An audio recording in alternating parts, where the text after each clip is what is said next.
Hey guys, welcome back to the channel. My name is Josh and this is Working Man Reads. Now today I'm going to be reviewing Hailey Piper's Queen of Teeth. I absolutely adore this book. It is a science fiction horror novel, and we all know I love sci-fi and I love horror. So if you can blend the two and do it right with great writing, I can't complain much. So I had a lot of fun with this one. You follow a split POV type storyline where you have Doc, who works for this corporation, and then you have Yaya, who is kind of a patient of this corporation. Now, this corporation, I believe it's ABP, and the acronyms, I'm going to get back to that because that is kind of a negative I have about this storyline.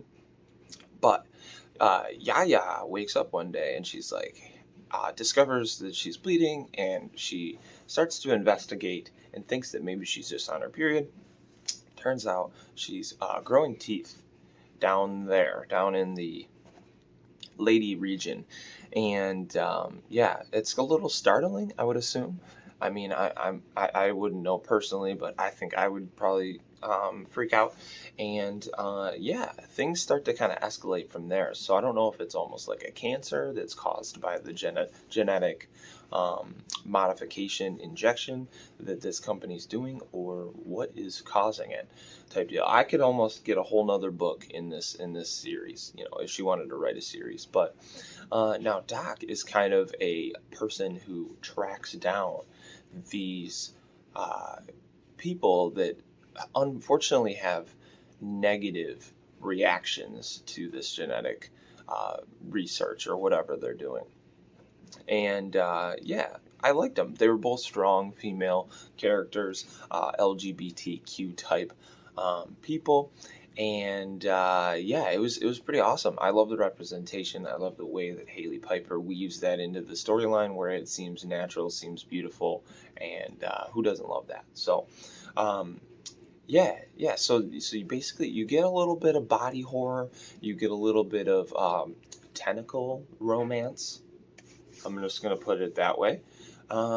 Yeah, no, I don't really want to spoil too much for this story. I think that you should definitely pick it up for yourself. Yeah, I loved it. I absolutely loved it. I think it was pretty badass. I think in the middle of the story, where you kind of get a little bit more of the backstory about previous situations where things have gotten out of hand by like a person that was similar to Yaya. I thought that was so cool.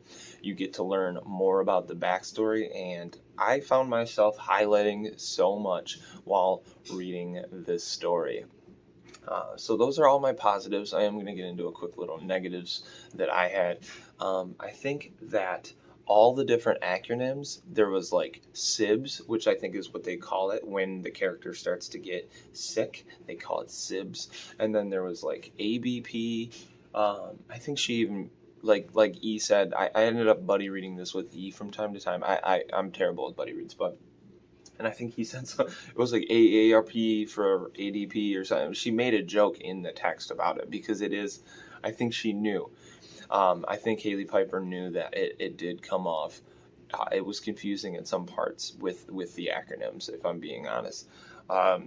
And there was a certain sections where there was a dialogue, and the character was talking to a person who uses the pronouns they them, and it did get slightly confusing for me, just because of the fact that I think that they were in a dialogue together. But that's just me personally, and that could just be my ignorance to it, and maybe I need more exposure to it because not enough authors are probably writing in that form. I think the only other book I read by with they them pronouns was an Ayn Rand book, and that's from a long time ago. So Ayn Rand, whatever. So yeah, so I definitely need more exposure to that, and maybe then it'll come off a little more natural in this text. But absolutely, this book actually blew me out of the water. I think it's going to be my top 10 for the year. I highly recommend it. Plus, this cover is freaking sick. I think it's a Don Noble cover, and yeah, you can't go wrong. So let's look. I'm just going to read you the synopsis at this point, but that kind of concludes my personal thoughts on the book. I thought it was damn good. So perfect for the science fiction fan who maybe wants to dabble in some horror in our spooky season here. So with 48 hours, Yaya Bandicoot will go from discovering teeth between her thighs to being haunted by one of the most powerful corporations in America. I said haunted, but it's hunted. She assumes um, the vagina dentata is a side effect of a rare genetic condition caused by alpha beta pharmaceutical. Yeah, ABP. Yeah, decades ago when she and several thousand others were still in the womb. But when ABP corporate goons append her life, she realizes her secondary teeth might be evidence of a new experiment for which she's the most advanced test tube. A situation worsened when Yaya's condition sprouts horns, tentacles, and a mind of its own. Yeah, so on the run and transforming, Yaya may be either ADP's greatest success or the deadliest failure science has ever created. So super cool, super awesome concept. So highly recommended. I hope everyone can get around to reading this. And yeah, I am not going to be done reading Hailey Piper's work. And until next time, this has been Working Man Reads. I appreciate you guys. Bye.